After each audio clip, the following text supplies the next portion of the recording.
The Bogey Hole. Written by Stories from the Attic. Narrated by McConnell.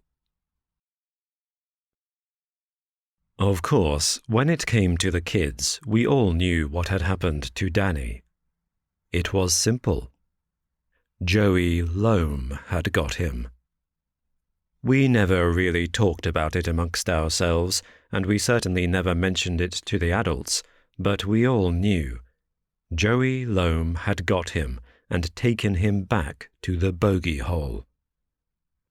The Marston Council estate where I grew up was, to put it into a single word, grim. To put it into 2 words, bloody grim. And into 4, bloody grim and boring. Like many council estates, the overall impression given off by the place, or by the buildings at least, was one of an all-encompassing grey. An endless maze of concrete, pebble dash, and banality. It was not, in short, the sort of place you'd expect to find a monster. Still, behind the rows of uniform fences, double-glazed windows, and cookie-cutter gardens, there existed the thing that elevates all estates above the dankness of the provision: the people. And, as always, where there are people, there are stories. One story, one we told ourselves often, was meant to make us feel better. It was also meant to be true. You know the one. It's the one that says, the more urban we become, the less scared we need to be. As if all of the dark things can be chased away with bulldozers, and that by replacing trees with concrete or candlelight with street lamps, we can somehow pave over those other, more sinister stories, the ones that keep us awake at night and make our flesh crawl.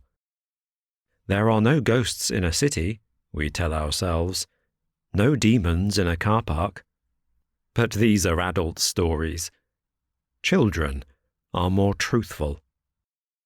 In every corner of every playground in these supposedly modern times, stories of the darker things still creep and slither up through the cracks in the paving like persistent weeds. The whispers and rumors of things that smile in the dark lurk and fester just as much as they ever did. Even council estates, it seems, have their monsters. The fable and folklore passed between kids is as raw and terrifying as it had ever been. For them, there doesn't need to be a gingerbread house or a creepy old wood. The setting doesn't matter. All they need is a story. A first-hand account from a friend of a friend. A kernel of truth, nurtured by hearsay, which can grow into a tale that would chill the blood of most adults. The Bogey Hole story chills me, but then of course it would, because I know that it's true. Apparently, or at least according to my parents, in the north of England where I was brought up, the phrase bogey hole was a fairly innocent term, and basically just another name for the coal hole or coal shed. Now, I know what you're thinking. That's not a very helpful definition, particularly because most people nowadays don't have the first clue what a coal hole or coal shed is, and explaining one unknown thing by comparing it to another unknown thing is a bit stupid. Allow me to explain. Again, according to my folks, a coal hole, back in the days of yore when my parents were young and dinosaurs still roamed the earth, was basically a recess or a gap under the stairs, or in some cases a small cupboard by the front door, where the coal man, the man charged with delivering sacks of the black stuff necessary for keeping the fire lit, would dump your portion of coal when he delivered it to your door every few days. Think of it as somewhere Harry Potter might be forced to sleep, only instead of being occupied by an irritating prepubescent wizard, it was full of coal.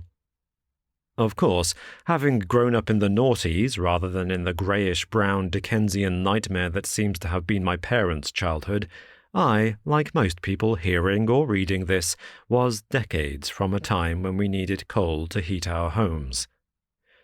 I had never even heard the phrase coal hole until my mother happened to mention it, and the closest my friends and I ever got to seeing a coal man was bumping into that crazy guy from the next town over who called himself Coal Man and thought he was a rapper because he wore a puffer jacket and a backward baseball cap.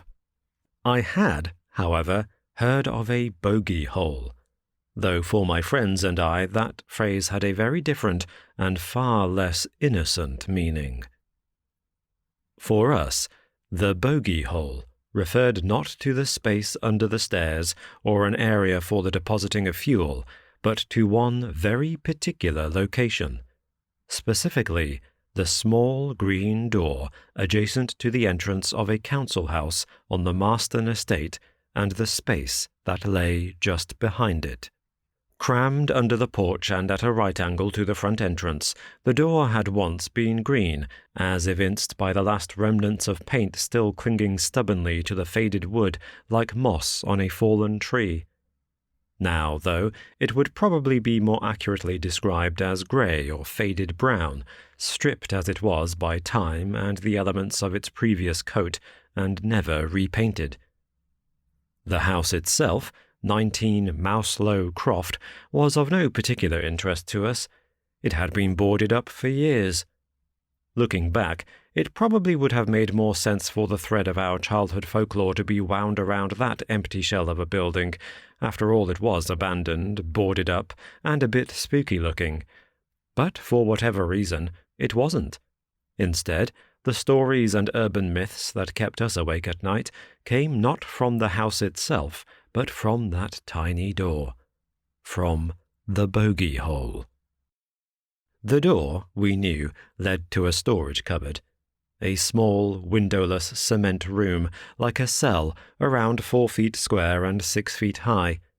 We knew this because almost every other house on the row, every house on the estate, and indeed a few of our own houses had one. My house had one. In our house, we called it the shed, and despite it being about as shed-like in appearance as I am, it did serve a similar purpose to a shed. It was closed on 3 sides by cement walls, and, just like the bogey hole, sported a wooden door at the front. Our so-called shed was pretty much a mini carless garage, and served as a dumping ground for any and all varieties of crap that we didn't want taking up space in the house. Ours was crammed with gardening tools, half-used pots of paint, my mother's treasured but never used weight bench, and a host of other domestic detritus, not to mention a ton of stuff that my dad wanted to keep because he insisted it might one day come in handy. Though, of course, it never did. The bogey hole on Mouselow was, in reality, just another of these sheds, and in the bright, warmthless sunshine of an autumn morning, passing it on our way to school, it was almost possible to dismiss it as just a shed, or even just a coal hole. Almost, but not quite. Why, then, you might ask, was this particular cubby hole on a normal, albeit boarded-up council house, on a normal, albeit painfully boring council estate, so different? The first answer is simple. The peephole. Around 3.5 feet from the ground, too low for most adults to be able to use without bending down, was a small, circular peephole of the kind that people had in the days before CCTV, to allow them to look out from inside their house and see who was calling. Why the former owners of the house would have chosen to put a peephole into this door that led only to a storage cupboard was a mystery that fascinated our young minds. Looking back now, there was probably a simple explanation. The original door might have been damaged, and when looking around for a door with which to replace it, the council or the owners hadn't been too worried about where it came from. In their haste to get it fixed, they had simply used the first door that had come along, second-hand from some other house. A door which in previous life had been someone else's front door, was quickly recycled and installed as their shed door, peephole and all. Simple. That would explain it. Though, of course, such mundane explanations never presented themselves to us as kids. What made the presence of the peephole creepy for us was not just its strange location and height from the ground, but the fact that it was positioned in such a way as to look inward. For anyone inside the bogey hole, the lens would have been quite useless. They could not have looked out through it to see who was coming, or what manner of caller was unexpectedly rapping at their chamber door in the middle of the night. Its only possible use was for someone standing on the outside to peer through and see what was inside. Though, of course, none of us were ever brave enough to check. The second answer and the second unnerving thing about the hole was the locks. Whereas the entire rest of the house was open to the elements and had stood doorless and empty for as long as any of us could remember, which sort of defeated the purpose of having boarded up windows, the bogey hole was not only closed, but was, as my dad would put it, shut up good and proper. There were not one, but 3 clasps, all with huge padlocks attached to the door, at the bottom, the middle, and the top. There were 2 key-turned locks, and a bolt lock that disappeared into the ground at the foot of the door, also fastened with a padlock. Clearly, someone had gone to great lengths to either keep people out, or, we reasoned, to keep something in. It was the latter possibility that gave birth to the urban myth, the one that haunted my teenage years, and which, until that day with Danny, kept me far away from that peephole. The story, as it was told to me, is similar in some ways to many ritual or bravery games. Anyone who has stopped short of saying Bloody Mary or Candyman into a mirror for a 5th time will know exactly what I'm talking about. In our version, the dare was to walk up slowly, to crouch down at the appropriate height, and take a look through the peephole to see what was inside. In all likelihood, the answer was nothing, or at least nothing that would be visible, considering that it would be dark inside and the peephole would be covered in decades' worth of dust. But, of course, that didn't matter. What did matter was what was supposed to be inside. According to the story, the reason the Mouselow house had stood empty for as long as it had was because the family that had lived there had suffered a series of tragedies. 2 of the family's 3 boys had disappeared in mysterious circumstances and, according to some, were snatched right out of their beds.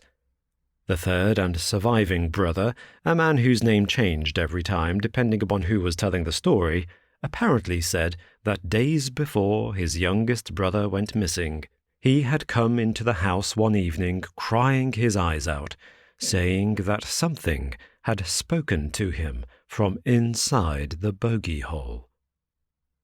He said that as he walked up to the door at dusk, he had heard something shifting and moving around inside. At first, he had stopped dead and stayed quiet, waiting to see if the noise would come again. Whether perhaps he had been mistaken or had in fact made the noise himself without realizing. Waiting, stock still, he stared at the peeling but still green paint, listening for the sound. When it failed to come, he felt relieved and continued towards the front door, only for the sound, louder the second time, to come again. He froze. The boy had been a little unnerved by the sound, but also a little curious. Perhaps, he thought, it was an animal, a cat or a bird that had become trapped inside. Turning back toward the tiny door, he had looked around himself, behind and along the narrow deserted streets of tarmacked roads and graffiti-tagged walls, and noticed that the streetlights had flickered on. A few were still red, as they always were at first, whilst the bulbs warmed up, but the rest were a garish orange, a colour that matched the shade of flame, but which gave off no warmth. He noticed also how still and eerily quiet it had become. The boy, his brother said, had suddenly given up his curiosity and begun to feel uneasy. Suddenly, the mild excitement raised by the idea of finding an animal he might be allowed to nurse back to health had disappeared, and he had instead begun to think, for what reason he could never have explained, that if there were an animal in there, if it was a cat or a bird, then it was probably not only hurt, but being hurt deliberately. For, suddenly, though he did not know why, perhaps it was some faint tingle of instinct, something in him had switched, and he had begun to feel very wary, and perhaps even slightly afraid of that door and whatever might be shifting and moving behind it. There was a part of him that had wanted to just forget about it, to burst into the house, the warmth, and the light as quickly as possible, but instead he remained rooted to the spot and staring at flakes of peeling paint and the small glass peephole, like some dark, shiny pebble right in the middle, as black in this light as the pupil of an eye. Finally, he stepped backward and, reassured that nobody would see this act of cowardice, he decided to step off the small path altogether, intending to move around the small bush and get to the front door without passing in front of the tiny door at all. He weaved cautiously around the shrubs, stepping onto and through the mud, and had almost placed his foot on the front step, when he heard the voice.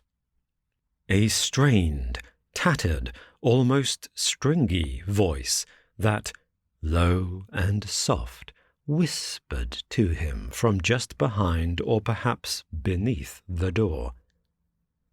It was a voice that did not shout, scream, or rage, but which instead seemed to curl and slither out from under the door, the way smoke might enter a room, pouring in silken curls beneath the crack. That voice, the boy said, had spoken to him by name, and had told him that one night when he was tucked up in bed and the room was dark, Joey Loam would come for him, to take him away and eat him. At the time, they'd just laughed at him, at his silly little fears. "Imagine," the older brother had said, "being 9 years old and still scared of the dark." In reality, he hadn't had to imagine much, because at 9 years old he had still been scared himself, though of course he'd never have admitted it. Young boys never do. Instead, they pretend until they convince themselves. Were anyone to ask a 10-year-old boy if he believed in monsters, the answer would always be no. The same if you suggested he might be afraid of the dark. In most cases, the boy would puff out his chest, raise up to his full height, and dismiss such talk as stupid and babyish. Admitting to such things would be ridiculous. But that doesn't mean they're not true.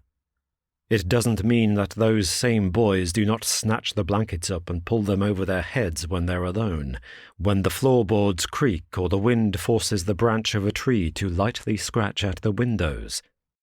It doesn't mean that those boys won't insist that the cupboard door be shut before they'd even think of lying down for sleep, or that they won't sprint between rooms when the space between is in darkness.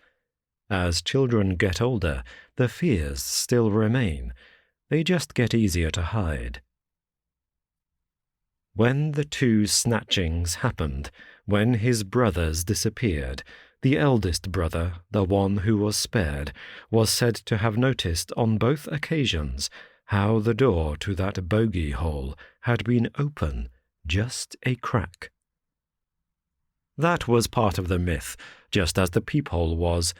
According to the story, if you looked through the peephole, you'd see Joey Loam staring back, and worse than that, he would see you too. What exactly Joey Loam was, why he lived in the bogey hole, and even what he looked like, was never explained, but then I suppose that's common with bogeymen. Their power lies in the fact that they aren't fully formed or seen. Somehow, the fact that they're blurred around the edges, indistinct and maybe imagined differently by each child, seems to make it worse. Perhaps because somewhere in the dim light of our distant past, the predators were never fully formed or seen clearly, their forms were only suggested. Those things that fed on men were only seen in full by those who didn't live to talk about it. Their forms built in fragments by the howls from the forest or the claw that marks in the cave. They, like the bogeyman, were never seen in full. They were the teeth in the night. I don't even remember if we discussed it. Was Joey Loam a man, a monster, or both? Was he bald and thin, with pale white skin and long, slender fangs like a deep-sea fish, or perhaps huge and covered in fur like a werewolf or a man crossed with a bat? Was he a scarecrow, with fetid cabbage breath, mouldering fingers, and tattered sackcloth clothes that hung from him in strands? These questions were never answered. That was left to your imagination. I think the closest anyone ever came to pinning down a picture of Joey Loam was an image someone sprayed onto a brick wall by the shops. It was a simple thing, the kind of drawing a child might do in crayon, but it was sprayed in a horrible, raging red. The picture itself was basically just a circle, oddly skewed with two filled-in globes of red for eyes and a mouth made up of triangle teeth. Again, it wasn't detailed or even very good, yet somehow it formed a frame, a skeletal base onto which the flesh of each individual's version could be draped and hung. Under this strange face, the anonymous artist had written in blocked capital letters, "Joey Loam is coming home." I think the image was only there for 2 weeks. One of the shop owners, or maybe the council, cleaned it off without a thought, only for it to be replaced a week or two later by some football slogan or lewd word, that wall being, as some walls are, cursed to be forever covered in paint. But for every child on that estate, every kid who had caught a glimpse on their way to the shops or the chippy on a Friday night, that simple image, sadly, stayed forever. To this day I have no idea who painted it, nor do I have any idea where the name Joey Loam came from, or how long it had been used on the estate. I don't know why that particular door was christened the Bogey Hole, nor do I know why the kids in our area had decided that this man, or whatever it was, lived inside there.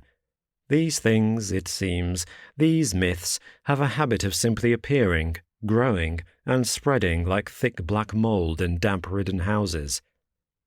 One thing I did know, however, one thing I knew with dead, awful certainty, was that if you dared to look through that peephole, then that night Joey Loam would follow you home. There was even a song or a nursery rhyme about it, a horrible, discordant melody with the words, "Joey Loam's comin' home to eat your meat and chew your bones." He'd find you by the smell of your meat and wait beneath your bed. Then, in the night, when everything was quiet and black, he'd reach his claws from under there and take you, drag you back to the bogey hole, and chew upon your bones. Writing it now, it sounds stupid. We were 12 years old, virtually teenagers. We shouldn't have been scared by bogeymen and all that nonsense. But we were. Not one of us would dare to look through that peephole, and even though we teased and cajoled each other about it, even though we dared one another to go up and have a look, somehow it always got dropped before any of us actually did. The closest any of us would get was running up to touch the door, and even then we'd be filling our pants by the time we sprinted back. All over a stupid myth and a little door. Still, after what happened with Danny, I think we had a right to be scared. Danny was, in a weird way, an outsider, a cocky, brash, and sometimes irritating kid. He'd come from another school and only moved to the estate about 3 months earlier. Because of that, he hadn't grown up with the stories and mythology that we had. To him, our spooky stories, ingrained since birth, meant nothing. He thought Joey Loam was hilarious, and used to tease me and my friends about it mercilessly. "Ooh," he'd say. "Is Joey Loam, the big bad bogeyman, going to get you, eat you like a penny chew, you big mard-asses?" When he said stuff like that, I'll admit I did feel embarrassed and even a little ashamed. It was ridiculous that we still hung on to our childhood fears and let those ghost stories linger. Part of me wanted to admit it, to tell him he was right, and that we all knew there was probably nothing behind that door but cobwebs, dust, and a rusty old lawnmower. I knew, deep down, in the end that was probably true and that I should just say so. But I never did, and I still never went up. Still never looked through that peephole or touched the Bogey hole's door. I would never have dared. But Danny did. One November night, about a week after Halloween, when the air was still foggy from the bonfire night smoke, we were walking home from the school bus and happened to pass the house on Mouselow. We passed it every night, and, before Danny had arrived, made a concerted effort just to ignore it, sometimes making our conversations louder or crossing the street with big gestures to avoid going near or mentioning it. If we were on our own, we would sprint past it and never mention it to anyone. With Danny, though, things were different. We couldn't just ignore it or walk past as if it didn't bother us, because we had made the mistake early on of being honest, of letting him in on our own local folklore in the misguided belief that he'd buy into it. He didn't. Instead, he brought up the subject or pointed to the door with every opportunity he got. This day was no different. As soon as we came close, he started needling us about being scared of the Bogey hole, reminding us loudly about how wet we were for being scared of bogies and monsters. I said nothing, as usual, but eventually my friend Mark, getting a bit cheesed off by Danny's insults, turned the dare back on him, suggesting that if he was really so brave, perhaps he should take up the challenge, walk up to the door, bend to the peephole, and look through. I remember standing there, the sun long set and the street lit by the sickly orange glow from the streetlight, and feeling my bowels tighten. For a second, I couldn't believe what Mark was saying. I knew, of course, that in the real world there are no monsters. Such a dare was just a stupid game. But in our world, where I knew damn well that Mark would never have dared approach that door, asking someone else to do it was dangerous. Ice swilled in my belly. It wasn't even me going up there. Wasn't me going to the door, and yet I still felt it, the tightening in my chest, the gripping ache of anticipation, the feeling, unmistakably, of fear. I watched, horrified, as Danny sauntered cockily up to the door, as he turned and grimaced, making stupid faces as he went up the long path toward the boarded house, along the garden footpath, and toward the front door. I watched as he came to stop before the Bogey hole, watched as he bent slowly forward to finally look through the hole. I watched, and I remember, I was terrified for him. For a second I considered shouting at him, telling him to stop and give up, that we were wrong, that we admitted we were cowards, and we didn't want him to go through with it. But I didn't. Instead, I stood close to Mark, both of us watching breathlessly as Danny bent almost double so he looked like an upside-down L, as he placed one hand on the door and with a slow, deliberate motion gently bent his arms and held his eye to the hole. For a moment, there was hush. A horrible, aching silence. Leaves skittered by, and several streets away, a girl laughed with her friend. Then, back to the quiet. Danny didn't move. He just stood there, bent forward, staring for what seemed like an age. After about 30 seconds, Mark called up to Danny, asking him what he saw. Danny never answered. Without saying a word, he straightened up and turned around to face us. His eyes were wider than any I have ever seen, the whites visible all around as he glared in terror forward and out. At his crotch I could see a large damp stain where he'd wet himself. I began to move toward him, to ask him what he had seen, to check that he was okay, but I never got the chance. Before I had taken 2 steps, Danny had turned his back and run. It was the last time either of us ever saw him. Danny had made it home, that much we know. He had spoken briefly to his dad, drank his tea, and watched telly until about 8 o'clock, during which time his dad said afterward he hardly said a word. When he had finally asked him if there was something wrong, Danny had shaken his head but hadn't said a word. His dad did notice, however, that every few minutes Danny would look toward the window, out into the deserted street and the dark that pressed heavily against the glass, looking out as if he expected someone. Eventually, his dad had to leave for his shift at work. He had kissed Danny on the forehead, told him to be in bed by 9, and left, locking the door behind him. He left the spare key in a small dish by the door. He also left Danny alone. Around 8:30 p.m. that night, I got a phone call from Danny, or at least a call was made. I had gotten my first mobile phone for Christmas the year before, and when I answered it at that hour of the night, my parents had looked at me sternly, silently warning me that whoever was calling had better make it quick because I was due in bed within the hour. As it turned out, the call was over in seconds.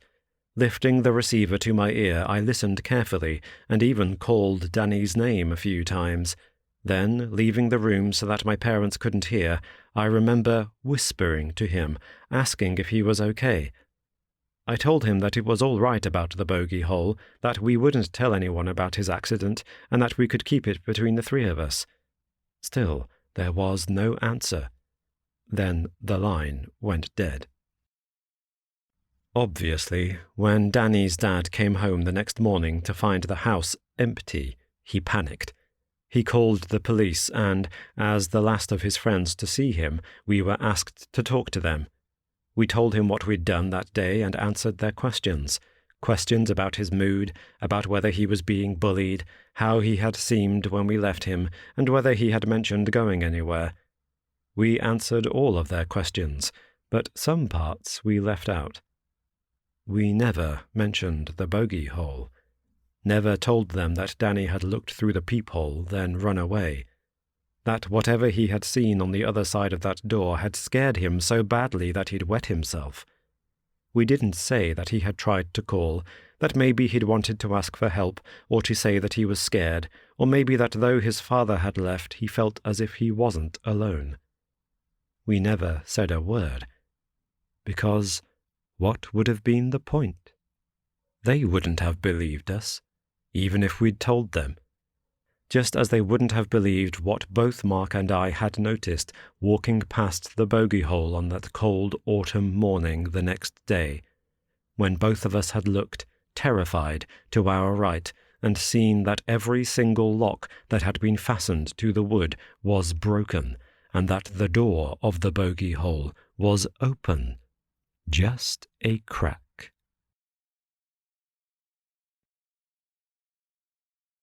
This has been The Bogey Hole, written by Stories from the Attic, narrated by Robin McConnell.